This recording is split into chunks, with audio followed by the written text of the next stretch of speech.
What is the most ridiculous recommendation you have given excitedly to another person?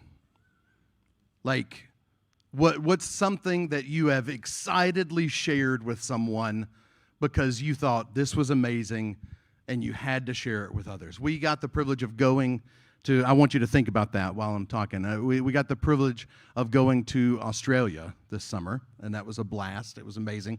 And I was talking with one of my friends and sharing with them that we were going to be able to we were going to go visit Sydney. And he said, "Oh my goodness, you've got to try this," and pulled out his phone and pulled up a website and showed me a pizza that, and I apologize if I offend anybody here. It had emu and what else did it have? Kangaroo, emu and kangaroo on it, all right? And he was like, "You've got to try this." And I was like, okay. And so we went, and it was amazing. It was really good. But like I just mentioned, Sydney, and like in 2 minutes, he was excitedly showing me this pizza that we should get, okay? Last year, we went, I got the privilege of going with the 10th grade on it's called a SALT trip. And while we were on this trip, we went and visited Erewhon Falls. And we had done a little bit of hiking. I didn't actually do a lot of hiking. I stayed with the bags because I had work to do. And so I used my laptop and a hotspot to do that. But while we were there, I tried a blueberry smoothie. And it must have just hit me right that day because I was like, this is the best thing I've ever had in my entire life. And while the kids were coming back from this long hike, I was like, "You've got to try this blueberry smoothie. It's the best thing ever." And so one of my students was like, "Oh, okay." And they went and tried it, and they were like, "Mr. Jonathan, I don't know what experience you've had with blueberries, but that was definitely not the best blueberry smoothie that's ever happened." So sometimes our ridiculous recommendations hit, and sometimes our ridiculous recommendations don't hit. What's the weirdest recommendation that you've excitedly given? What's the weirdest thing that you've been excited to share with another person? Sorry? Crocodile meat? Yeah, I come from alligator meat. Like, that's what we have in Louisiana. I assume it's got to be close, right? I don't know. Anybody else? You say, we actually don't excitedly share silly things, right? No, you just don't want to share it. I understand. All right. The chicken lady's chicken. We in our Mubon, I have no idea what this lady does, but somehow she takes ordinary chicken and just amps it up. I mean, it is like, it's ridiculous. It's ridiculously good, and you need to try it. There you go. That's so. The chicken lady chicken. We had some friends from the States visit, and like it was one of the meals that we planned. Like I had gone to her, and I had used my broken tie to communicate with her that I had friends coming, and we were going to need lots of chicken, and so like, and evidently it worked because like when I got there, she was like and then she gave it to me, and like it was amazing. It was a meal that we had planned for it, but it's just grilled chicken, right? But it's better than grilled chicken. I don't know why, okay? Why are you talking about this, Jonathan? I'm so glad you asked. Let's read our passage today. "Oh, give thanks to the Lord. Call upon his name. Make known his deeds among the peoples. Sing to him, sing praises to him. Tell of all his wondrous works. Glory in his holy name. Let the hearts of those who seek the Lord rejoice. Seek the Lord in his strength. Seek his presence continually. Remember the wondrous works that he has done, his miracles and the judgments he uttered."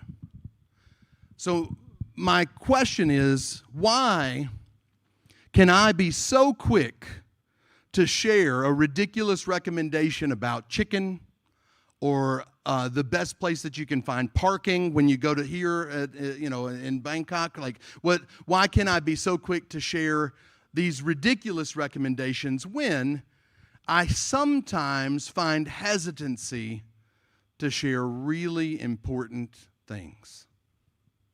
Maybe that's not you. Maybe you're not in that vein, but when it comes to important things, sometimes I shy away. Sometimes I pull back. And our passage today, as we continue this look at gratitude, challenges us to share why we are thankful. But before we share what we're thankful, we're called to do something. We're called to remember. Did you know remember is one of the most commonly used commands in the Bible? Remember. Remember. Remember. It says it this way in Psalm 105:5. It says, remember the wondrous works that he has done, his miracles and the judgments he uttered. Remember what God has done.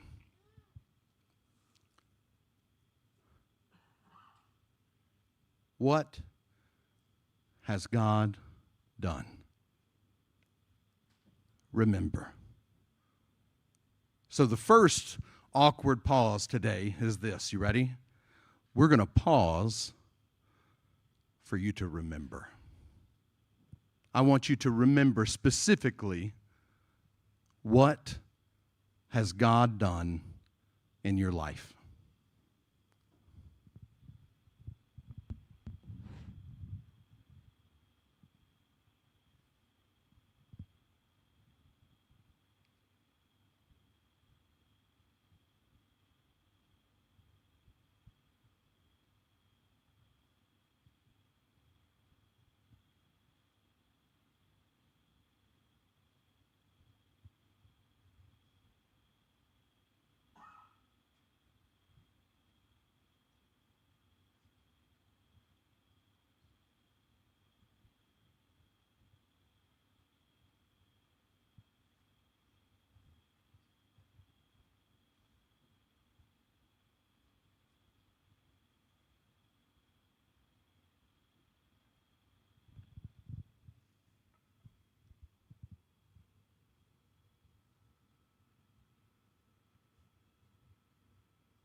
I hope that this is an assignment that no matter how much time I gave you, you would feel like I cut you off.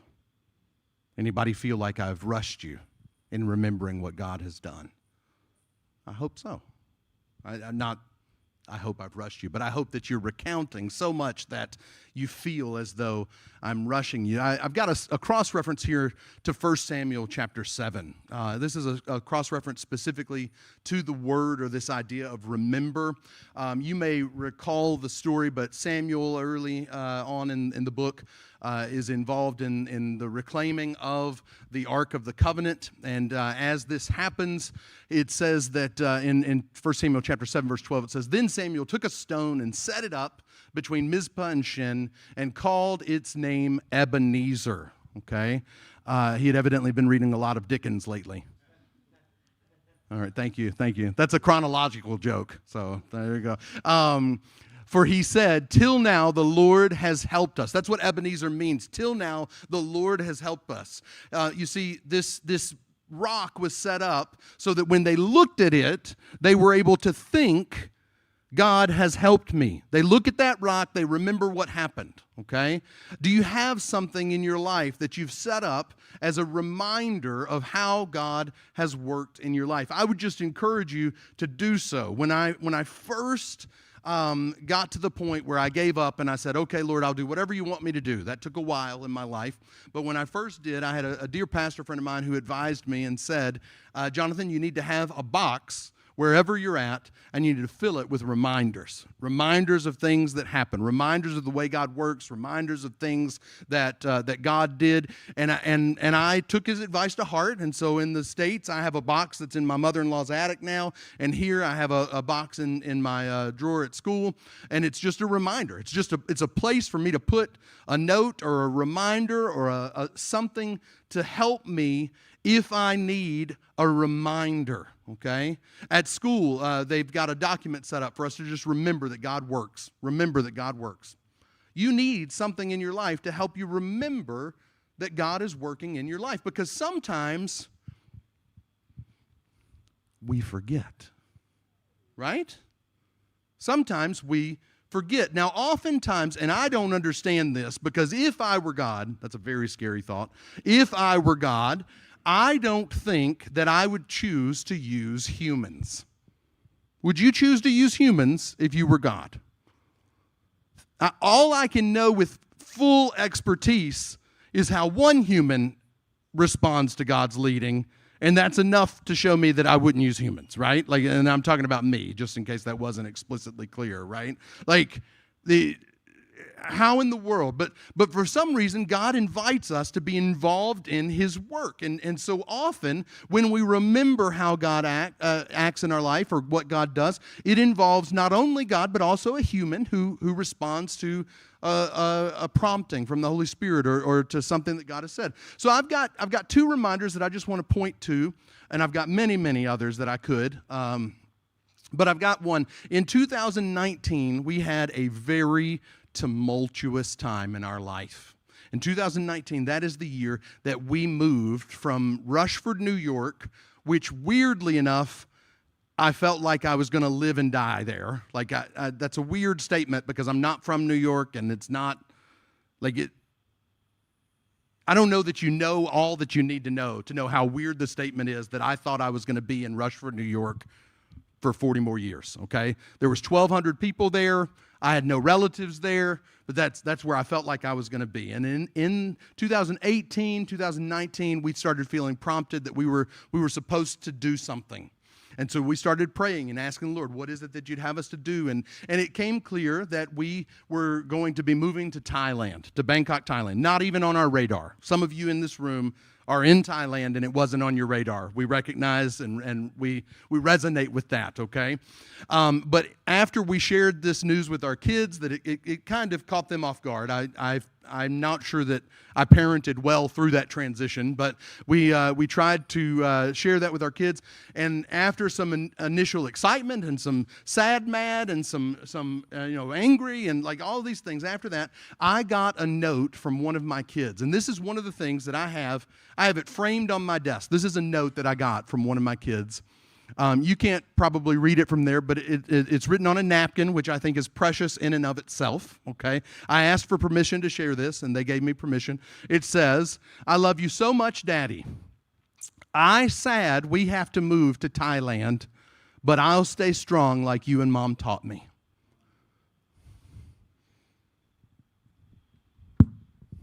Okay, Lord, I can do it now, right? Like, that was a time in my life when I felt pretty confident we were supposed to move to Thailand. I felt pretty confident we were following the Lord's leading, but I also felt really scared about almost everything involved in that decision, all right? Like, I had never lived outside of the States. I'd only traveled outside of the States twice in my life at that point. I'd never been to Thailand. I'd never taken my kids outside of the country. We had to get their passports to come here. Like, all kinds of things. It was crazy. But then the Lord used my daughter to write a note on a napkin that bolstered me. Okay, right? Now, some of us would say, well, but that was just your daughter. Your daughter's a very sweet little girl, and that was just your daughter. Okay, sure, that's fine. You can be encouraged by just a person. That's a good takeaway. If that's the takeaway you need, take it, all right? Be encouraging. But I would say that it was more than that. I would say it was God giving me something that I needed through the person of my daughter, okay? Then we get to Thailand, and something happened just to us called COVID. We're the only people that were dealing with it at all. I'm just joking. I'm sorry. Humor's my self-defense mechanism. And so, like, we get here, and we've been here about 6 months at the time, and then COVID hits. And so any plan that I had is just basically out the window at that point, right? Like, what am I going to do? We were in our apartment for like 6 or 7 weeks, and it was just like, it was very, very tough. I was in the lowest point of my life, okay? And I shared a prayer request with a small group that we're a part of. And the next week, I came to small group, and a person in that small group gave me this, a woodworking puzzle piece. They used, I assume, a jigsaw. I don't know. Jigsaw puzzle. Thank you. All right. I just made a discovery. All right. So I assume they used a jigsaw, and they cut out a puzzle piece, and they handed it to me, and they said, Jonathan, thank you for sharing and being vulnerable to share last week. I've felt that way before in my life, but I wanted you to know that I'm praying that God would let you see your piece of the puzzle and where it goes soon. And they handed it to me, and that was it. That was the extent of the conversation. Just here, I'm praying that God will give you your piece of the puzzle. And it was encouraging. Thank you, sweetheart. It was encouraging, and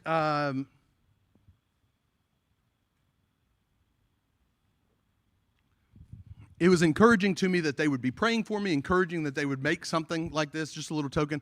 And now it is on my bulletin board at work, because since then I believe God has helped me to see where my piece of the puzzle fits in here at Bangkok. And so these are just, the reason why I have these and wanted to share them with you is because they're attached to specific reminders. Every time I look at my desk and I see that note, I remember that God uses people to encourage. I should be used to encourage.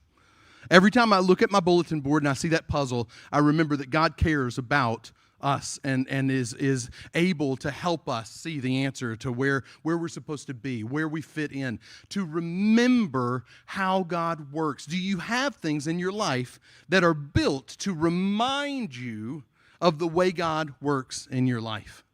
I have so many of these. I could share to the point where you'd get very, very tired of listening to me talk. But I hope that you have some reminders of how God works. Remember, it says,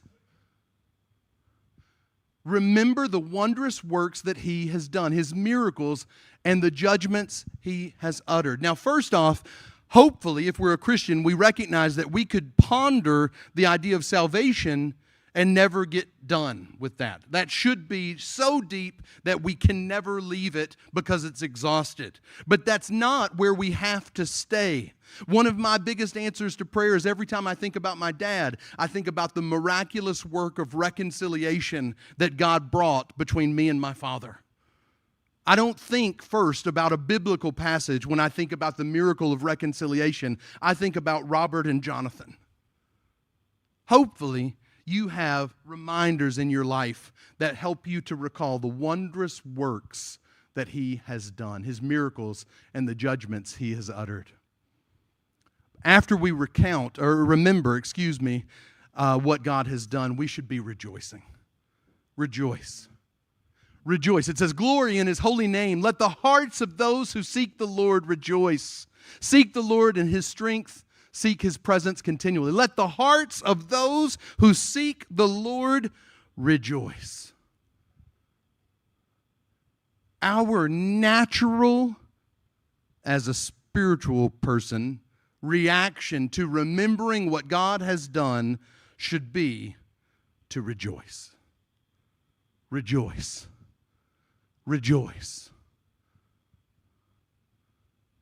That doesn't mean that we're never mired down by a difficulty in a situation, that we're never hindered by distress or in a period of time where we're weeping. But it means we should always be able to look and find things in our life that cause us to rejoice, even in the difficulty. There's an old hymn that I grew up singing called Sunny Side.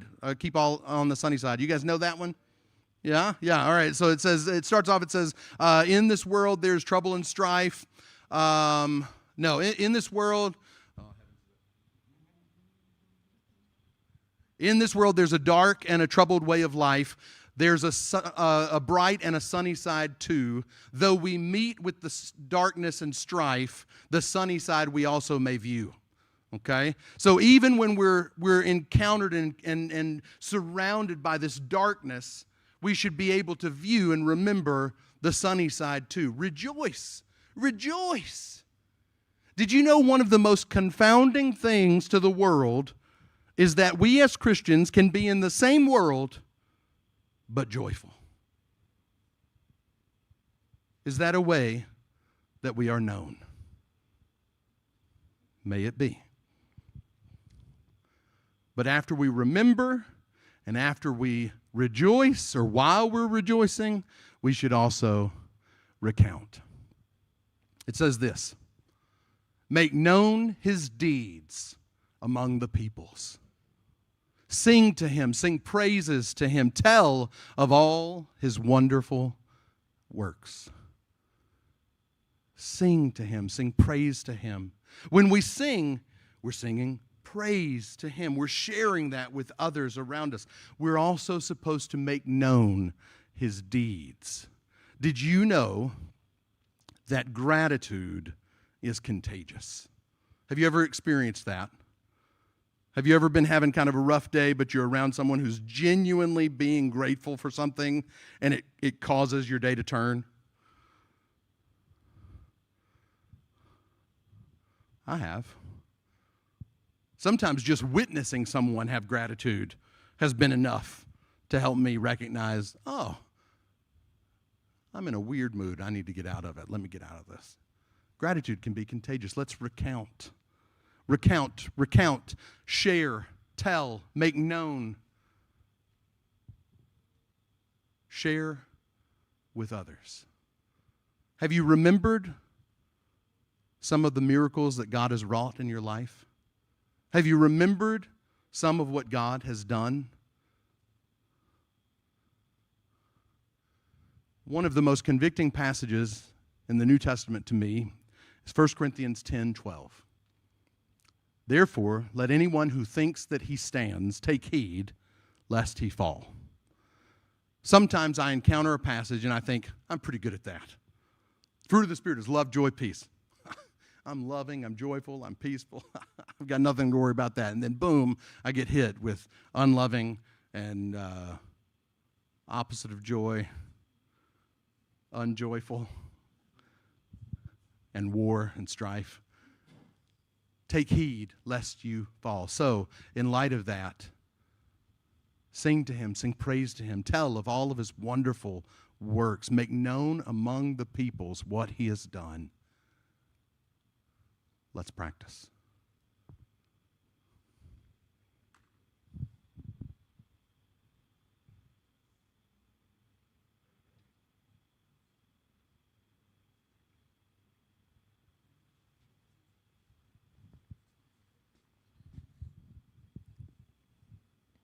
I've been contemplating sharing this story with you guys for a while.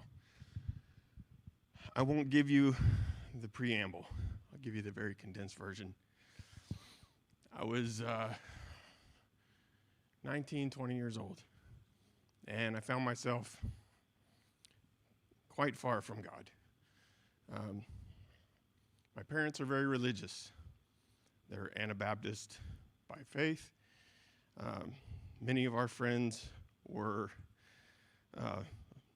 Amish and very devout Baptists. And so I grew up in a very religious household. And I got pushed out of that household when I was 16. Actually, a little bit earlier than that, but I really started to feel it at 16. So I went on my own at 16, and I was working security. And I was working security at a federal building in Texas, in Austin. And to skip the preamble part, I ended up, through no fault of my own, finding myself hanging over the side of the building, wrapped in cables, and no one around. It was the middle of the night. It was midnight. And there was nobody there to help me. I literally saw the janitors drive, put the trash in a trash bin, and go home with their headphones on as I'm screaming at them. Okay?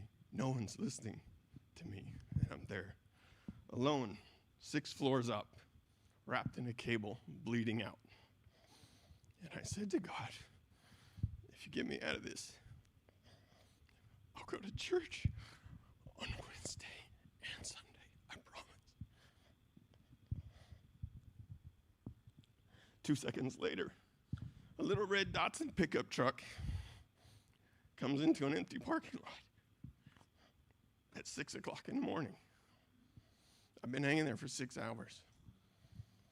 Okay?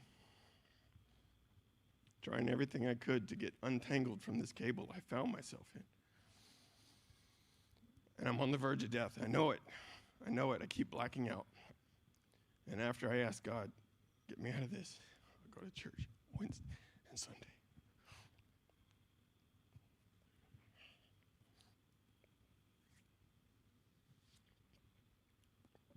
This truck pulls in. And I see the driver's got his elbow out the window. So I know the window's down. And I'm screaming with everything I got left. And every time I scream, the cables get tighter. It's like an anaconda. It's sucking the life out of me. And I'm screaming. And he looks around. He says, where are you? Where are you? He's looking on the ground. I'm hanging from the side of a building. I said, I'm up here. He looked up and he said, oh, Lord, how'd you get there? So I passed out, and I woke up to them shaking the cable from the ground. They're shaking the bottom end of the cable. And they said, what do you want us to do? I said, I thought they worked there. I thought there were people coming to work because I'm watching the sunrise over the horizon. And I said, you don't work here? I said, no. I said, okay, there's a piece of dunnage by the loading dock. Break the glass door, go inside and call the fire department first. Get the fire department with a ladder truck and an ambulance. And they said, how do we get in? I was like, break the glass door. And I blacked out. I woke up sometime later. I could hear the alarm going. And I looked down, and one of them is stacking up empty cardboard boxes below me. There had been a shipment of office chairs to the building a couple days before. There's a lot of empty boxes, so he's stacking up these empty cardboard boxes underneath me. Fortunately, he's doing it the wrong way, but his intent was good. So the other one is up at the top, and he's shaking the cable from the top. And he said, all right, we called the fire department, and they're 45 minutes away. I said, 4 or 5 minutes away? And he said, no, 45 minutes away. What do you want us to do? He said, I said, pull me up. He said, we tried that. That means the two of them had come up to the roof, tried to pull me up, decided they couldn't do it, and the other guy went down and started stacking boxes underneath me. Okay? So they had already tried that. I'd been out that whole time. I said, okay, in the tool shed, there's a hacksaw. Cut me down. And they said, what? I said, cut me down. I don't have 45 minutes. I don't have 4 or 5 minutes. I'm going to be done. Cut me down. I passed out. And my shoes were full of blood because I'm bleeding from the armpits where the cables had cut me. And I'm just seeing all around me where I've been trying to break the glass on the window, been using the stucco wall to try and propel myself to break the glass for the last 6 hours. It's just bloody footprints and handprints everywhere. And I know I don't have a lot of time left. My fingernails have all turned black. I can't feel my legs. And so I passed out, and I woke up to him shaking the line as he's sawing, and he goes, all right, here you go. And I just remember opening my eyes and seeing the ground go like this.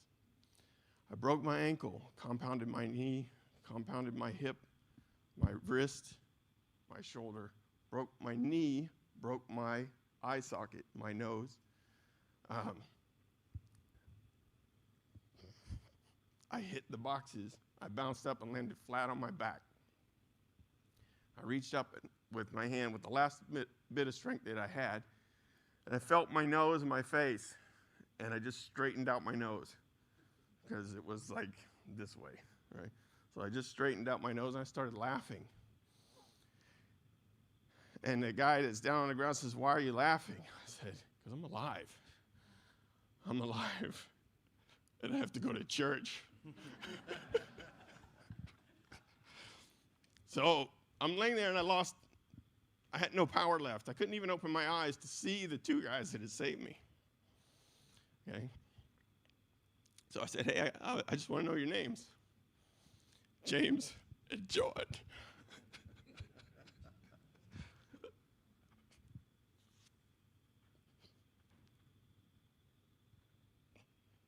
I could not get over the irony.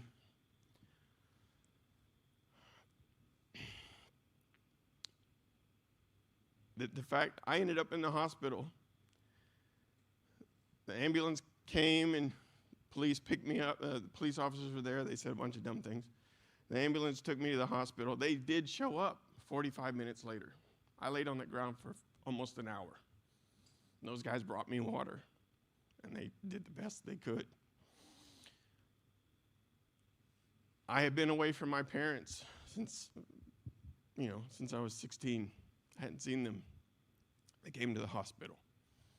Okay? So, I'm alive, reunited with my family, and I have to go to church. Okay? So, that event brought me back to my family. And it showed me that there is a purpose for me. And God is pushing me in that direction. And He's been guiding me in that direction my whole life, even through my mistakes, my sins, and my error. He is pushing me in the direction I need to go to do what I need to do for Him at the right time. So that's my story. Amen. Sing praise to Him. Tell of all His wonderful acts. Make known among the peoples what He has done.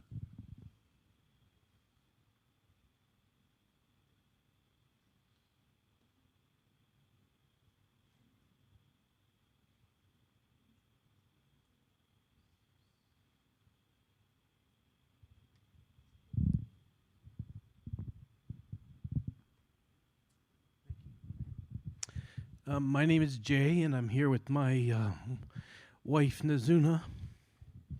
And I'm glad I can say that I'm visiting Thailand. And I think God has called me, us to be here, and we're searching out that calling. In June 2022, I went to Pennsylvania and Kentucky to be with my daughter who's getting married. And I visited my brother in Pennsylvania. I had to go to a hospital for an emergency, and I was in the emergency room for 13 hours, and I had an operation on my appendix. Everything was fine. They took the appendix out. A week later, 5-6 days later, I'm giving my daughter away in Kentucky. She's holding me up as I walk down the aisle because I'm not real strong. I just had an operation. I went back to Switzerland, which is where my wife and I have been for 25, 30 years. A week later, I get a call from the doctor in Pennsylvania. She said, "You got to find a doctor right away. We found a cancer called a goblet cell adenocarcinoma, poorly differentiated. A very rare cancer that only 1 in 2,500,000 people get. You got to find a doctor. You're going to have your colon cut out." So I start searching on the internet to find a doctor in Switzerland who handles this kind of cancer. It's so rare.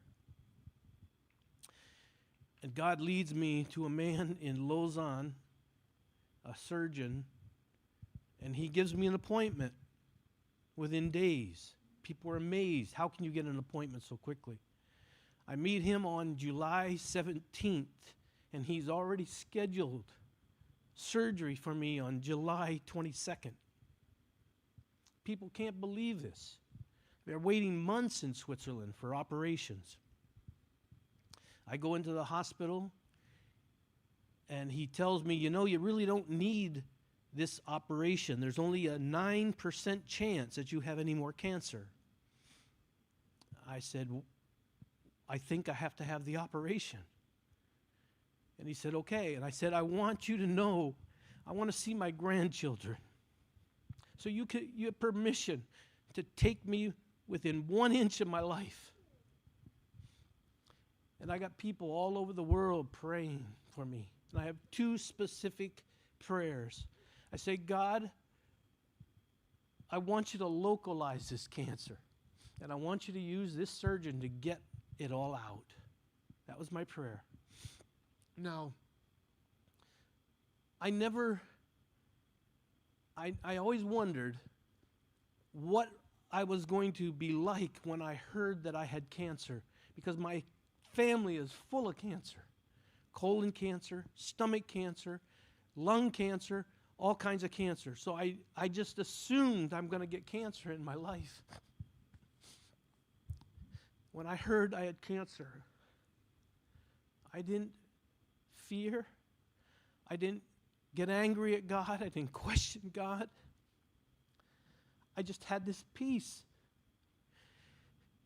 And when people say the peace that passes all understanding will rule, I had that peace.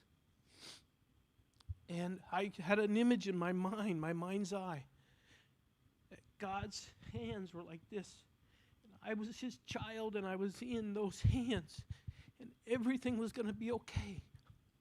I worried more about my wife and my 2 children being without their father than I worried about me. All I knew is I had to go through this, and there was no way I was going to get away from this. It was in my body. I couldn't escape, but I had to trust God, and I trusted God.